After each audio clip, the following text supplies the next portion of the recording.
Hi there, and welcome to episode 3 of Birding Today. I'm Guillaume Doerig.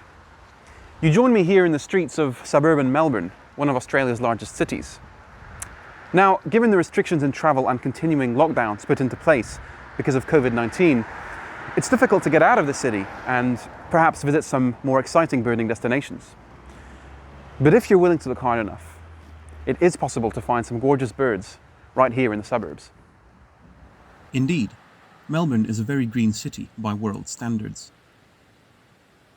A vast network of parks and gardens throughout the city provides ample suitable habitats for bird populations. The diversity of each park, garden or front yard also means that plant species are numerous and varied. In this episode, we'll be focusing on Wattle Park. It's a public park located in the suburb of Burwood in Melbourne's east. Its 55 hectares of natural bushland, picnic grounds and walking trails provide a great spot for birding close to home in times of restricted travel.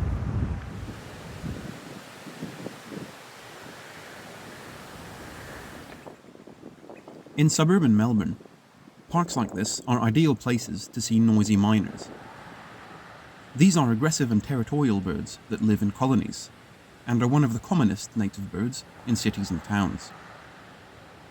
The noisy miner is actually a highly social species of honeyeater that feeds primarily on invertebrates and nectar.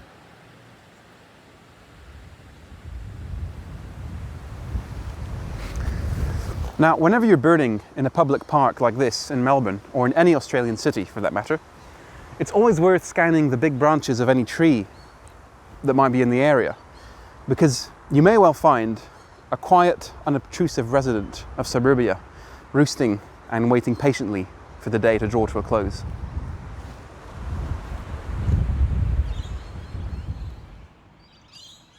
I'm in luck. It's a pair of tawny frogmouths. These strange birds spend the day sleeping, camouflaged and motionless, and only become active at dusk. If you're lucky, you can sometimes catch the roosting frogmouths preening, like this individual is doing.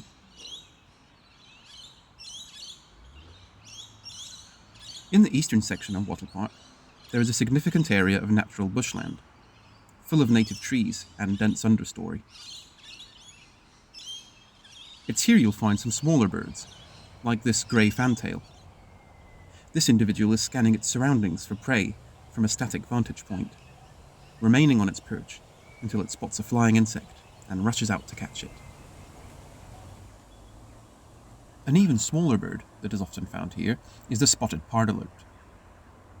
This is the brightly coloured male, a true gem of a bird, even by world standards.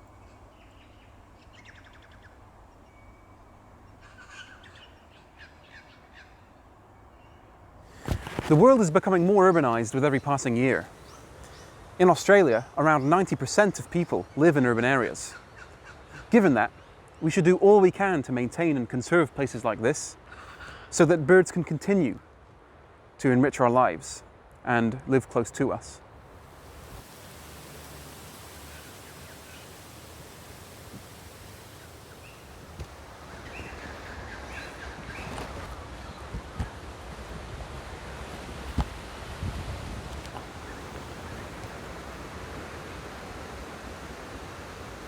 Okay, got a red wattlebird here, which is a species of honeyeater in the Meliphagidae, just like the noisy miner.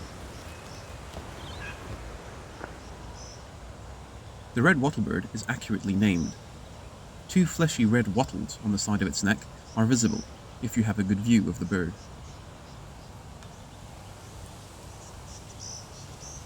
As is the case with most honeyeaters, it feeds primarily on nectar, but also frequently takes small insects, lerp, honeydew, and fruit. Chances are, if you take a walk in any urban park in Melbourne, you'll hear the red wattlebird's loud, raucous and guttural cackle, usually made by the male. And that rapidly repeated whistling immediately following it is given in response, usually by the nearby female. Here is another male, and there's the female's whistling in response. Other birds recorded in the southeastern section of Wattle Park include the laughing Kookaburra, actually a giant species of kingfisher, the pied Currawong, an abundant suburban species, and, less frequently, the golden whistler. Here is a male, sporting his vibrant colours in the early spring wind. So up until now, we've had a look at birds from a wide variety of different families. Honeyeaters, Currawongs, Fantails, Whistlers. But there's a family of birds that has truly made suburbia a haven for itself. Green, well-watered lawns, suitable nesting sites and reliable food sources have all contributed to the success of what is arguably Australia's most celebrated avian family. The parrots. Here is an eastern Rosella, a vivid splash of colour in the suburbs. Crimson Rosellas are also regularly sighted in Wattle Park, though it's a somewhat more discreet species than the eastern Rosella. But the most abundant parrot species here is the rainbow Lorikeet, a good candidate for Australia's best-loved bird.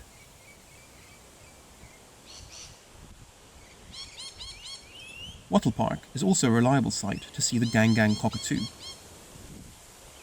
These birds are endemic to southeastern Australia and spend much of their day feeding on seeds, like the smale is doing.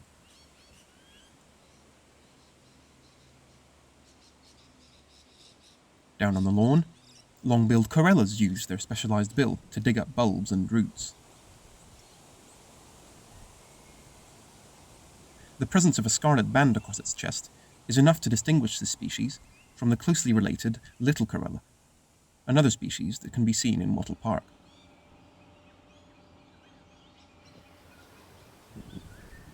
Taxonomically speaking, the parrots we've just looked at can be grouped into two families.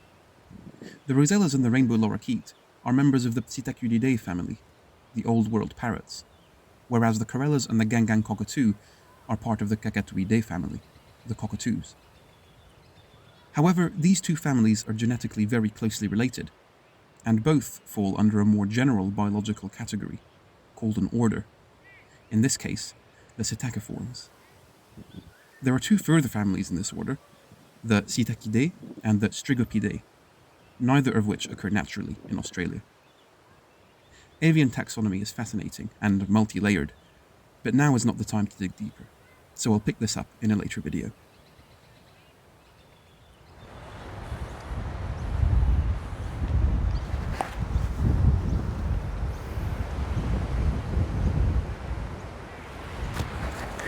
A great bird that usually isn't considered urban is the common bronzewing. It's a sort of stocky terrestrial species of pigeon. And there's one right there under the pines along the road. Given the buff forehead and pronounced coloration, this is a male bird.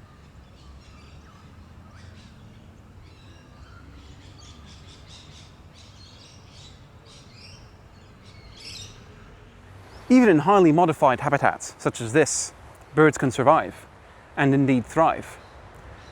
But the urban landscape belongs to the opportunists, and the little ravens of Wattle Park demonstrate that perfectly. The carcass of a small mammal has attracted this bird down to the concrete car park. With the spread of agriculture and urbanisation, the little raven has actually increased in range and numbers since the time of European settlement. A spotted dove watches the scene from the safety of the trees. This is an introduced species originating in Asia, but it undoubtedly adds to the charm of this urban habitat.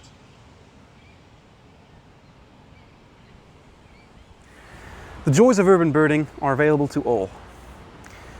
During these uncertain times of restricted travel, both domestic and international, the birds close to home are the ones we can and should turn our attention to. And if we're willing to do that, then lockdown frustrations slowly fade away.